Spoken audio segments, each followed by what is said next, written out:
Most people think wealth requires a giant leap forward, but they're wrong. It actually requires the tiniest, most boring steps imaginable, repeated until they become unstoppable. Today, we're breaking down the 1% rule and the 20 quiet habits that actually build seven-figure lives.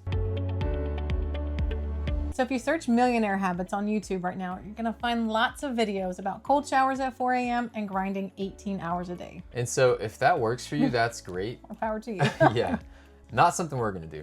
But when we started looking at the actual data and digging in, we studied authors like Thomas Corley, who spent 5 years interviewing self-made millionaires, or looking at the principles in one of the books that we just talked about in James Clear's Atomic Habits. We found something totally different. We found that real, sustainable wealth isn't about intensity, it's about consistency.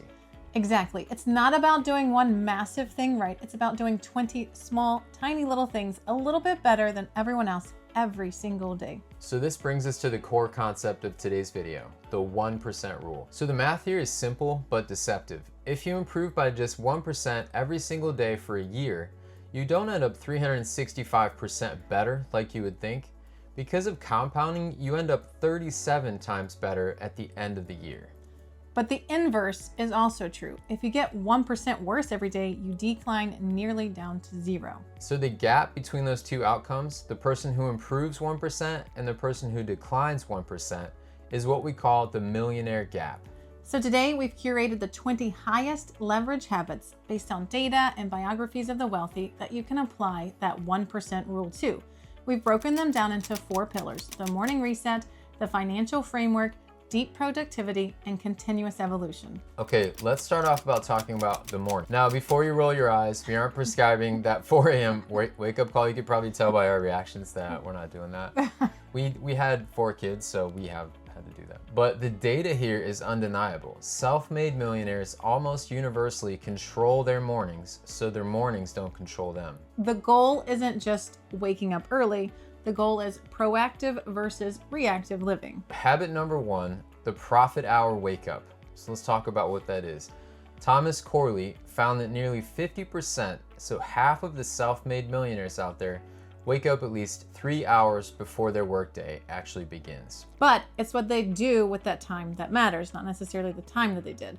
They don't grab their phone and check their email immediately. That puts you in a reactive state. They use that time for themselves. Okay, this leads us to habit number 2, hydration and movement. It sounds basic, but cognitive function is heavily tied to physiology, to physical movement. So you can't make high-level decisions if you're dehydrated and you're just sitting around and stagnant. A pint of water and that 10 minutes of stretching of exercise is the standard reset that you need. So then this sets the stage for habit number 3, which is intentional stillness. I don't know, that sounds like a glorious thing sometimes. But this could be like your meditation, it could be prayer, or it could just be sitting quietly with coffee without a screen though. That is the key, it's without a screen. Yeah, that's the key thing, without a screen. That's hard to do. Naval Ravikant talks about this a lot in his book. You need empty space in your brain to process ideas. If you're constantly consuming content from the second you wake up, you have 0 original thoughts. Wealth requires original thinking. And once the mind is clear, you need direction. And this is habit number 4, the daily goal review. Millionaires don't just have a to-do list, they have a vision. They review their long-term yearly goals every morning, and then they choose the 3 things that day that are gonna move the needle the furthest for those big goals. And finally, for this pillar, so we're still in pillar number 1, habit number 5 is the gratitude pivot. It's easy to become obsessed with that gap where you want to be versus where you are. Gratitude forces you to focus on the gain. It shifts your brain from a scarcity mindset to an abundance mindset, and you cannot build wealth with a scarcity mindset. Okay, next let's talk about the mechanics of money. This is where the rubber meets the road. You can have a great morning routine, but if your financial habits are trash, you're just gonna be a zen-like broke person at the end of the day. The biggest misconception is that millionaires have high incomes. Some do, but many don't start that way. The defining characteristic is the gap between what they earn and what they keep. Okay, next we're going to talk about habit number 6, extreme frugality relative to income. We love the book The Millionaire Next Door. It showed that most millionaires don't actually drive luxury cars and they live in modest neighborhoods. They've really mastered the art of living below their means as income increases, which is something that we talk about a lot. This is called minimizing lifestyle creep. And to do that, you need habit number 7, tracking every cent. You have to know your numbers. What gets measured gets managed. If I asked you right now how much you spent on dining out last month, could you tell me within $50 how much you spent? If not, you aren't in control of your money. I am laughing because we have literally asked people this, oddly enough, throughout our life, and especially like our family members, friends. And I can tell you that, what percentage would you say? 90% of the people that we ask could not answer that question. And then some of the people don't even want to answer that question. They have no desire to put in whatever little bit of effort to figure out the answer to that question. So anyway, once you control that outflow of money, and this is why that's so important, you have to optimize the inflow. And this is habit number 8, is paying yourself first automation. Millionaires don't save what's left after spending, they spend what's left after saving. So it's like a little reversal there. They automate a transfer to their investment accounts the day they get paid. And this is something that we've done. They never even see the money. And notice that Jerad said investment accounts and not savings accounts. Habit number 9 here is prioritizing assets over cash. Savers are losers in an inflationary environment. Millionaires understand that their money needs to have a job.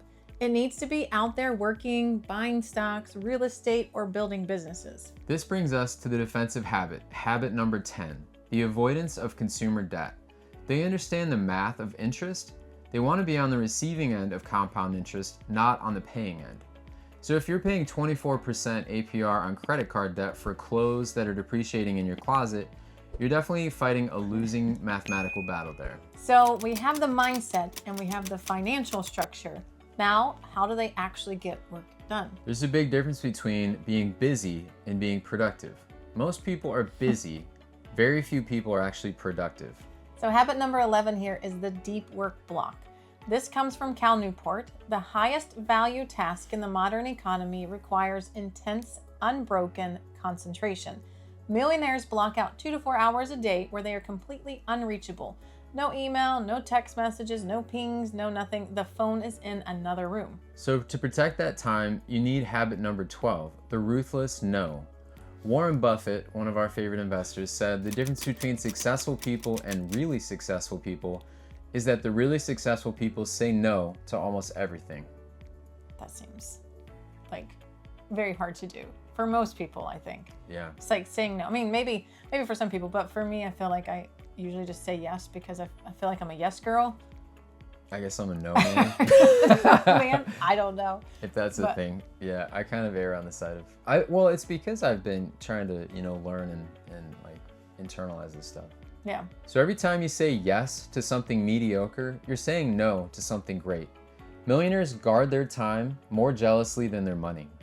Which leads us to habit number 13. It's single tasking. The idea of multitasking is a myth. It's just rapid context switching and it drains your cognitive battery. They pick one major task and work on it until completion or until the time block ends. And I always feel like this is something like you just say like multitasking is like, there's no such thing as multitasking. I know. Well, I thought there was until like a certain point, and then I guess everybody figured out that was wrong. But I know for years that was like a big thing. And like you would always say, it was like an interviewer would say like, what is a strength? And you would say like, I can multitask. I know. And that was always like, okay, yes. That's just a joke, I guess. Habit number 14 is their environment is designed for focus. They don't rely on willpower to resist a distraction. They design their environment so distraction isn't even an option. They have blockers on their browsers. Their desks are minimal, so there's not stuff to tinker with and mess around and distract them. I think the biggest thing is that their phone notifications are off. And finally, habit number 15, the evening shutdown ritual. Just like they have a morning ramp up, they have an evening shutdown. They review what they got done, they plan the next day's 3 priorities, and then they fully disconnect to allow their subconscious to solve problems overnight. We're in the home stretch. This one is the final pillar that ensures the 1% growth keeps happening year after year. It's about never stagnating. So habit number 16 is the 5-hour rule. This is a concept popularized by Michael Simmons. Almost every wealthy leader, from Bill Gates to Elon Musk, dedicates at least an hour a day or 5 hours a week to deliberate learning. So they're reading, they're listening to podcasts, they're doing courses, they're doing master classes. They consume high value information, not just junk news or scrolling through their social media. Death scrolling, I think that's what it's called. They don't do any of that. But they don't just learn in a vacuum. And this leads us to habit number 17, seeking high-level mentorship. They understand that the fastest way to get somewhere is to find somebody who's already been there and then ask them for directions. They aren't afraid to pay for coaches or masterminds either. And now that leads us to habit number 18, value add networking. They don't network to see what they can get. They network to see what they can give. They build relationships long before they need anything from that person. Your net worth really is your network, but only if that network trusts you. Now, this is where it gets kind of tough for people. This is habit number 19, embracing failure as data. Average people see failure as an indictment to their character. Millionaires see failures as feedback. It's just a data point telling them what didn't work so they can adjust that 1% for tomorrow. And the final habit here is number 20, it's decisiveness. Inactivity kills more dreams than wrong actions ever will. They gather enough information, usually about 70%, and then they move. They know that course correction is easier than generating momentum from a standstill.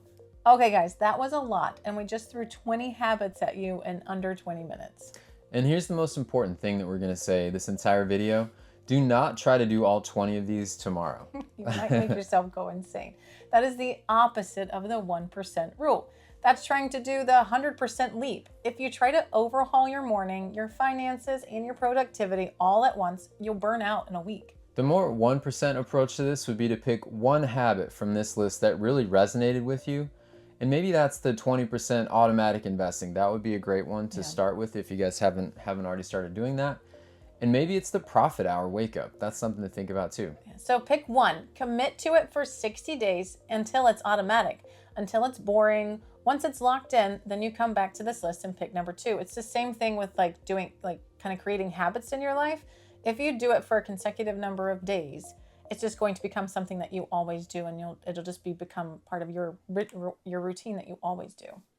I think this is really important too, that becoming wealthy or becoming a millionaire isn't an event, it's a process. And it's the sum total of 1,000 of those tiny good decisions that you make that nobody's watching, when nobody's watching and nobody knows that you're doing it behind the scenes. Yeah. So we're curious, guys, which of these 4 pillars do you struggle with the most? For me, I think it is the deep work. I do get distracted very easily from either the kids or maybe a text message or another thought that comes through my head. I feel like I sometimes have mom brain with like all these different things happening, and I feel like I should be doing this, but I know that is something that I want to focus on with time blocking and actually setting that up so that I'm successful at the things I'm doing. I think for me, there's a lot of them. I mean, I feel like I've been good at many of these over the years, but I think as we were going through them, I'm thinking of a few that I'm kind of slacking off on. I need to, I think especially now that I'm not working, I've kind of slacked off on some of those things and I need to get that back. But I think networking is probably becoming more of a challenge, especially now that I'm not in that corporate, 9-to-5 world. So I need to work on that especially. And I liked what we talked about here, that that is one of your biggest assets is like your network of people, and you need to make sure you build the relationships before you ask somebody for something. So if you found this valuable and you want this kind of expanded, researched content or any of our other content about financial independence, make sure you hit that subscribe button and like button at the bottom so that YouTube knows it to show it to more people so that it's helpful for them too. Thank you guys so much for watching. Pick one of these 20 habits. Start working on that, getting 1% better every single day. And let's keep in touch and let us know how you're doing. Let us know if you do any of these, which ones you're going to do, and we'll work on that too. And then even let us know the progress over the course of the year. And then, at the end of the year, let's all come back and see how are we better? How are we 365 days better? Yeah, and how many times better was it? 37. 20? 37 times. We will be 37 times better than we are right now in 1 year. So we'll see you in the next one, guys. Thanks, guys. Bye. Sully's in here. Smile.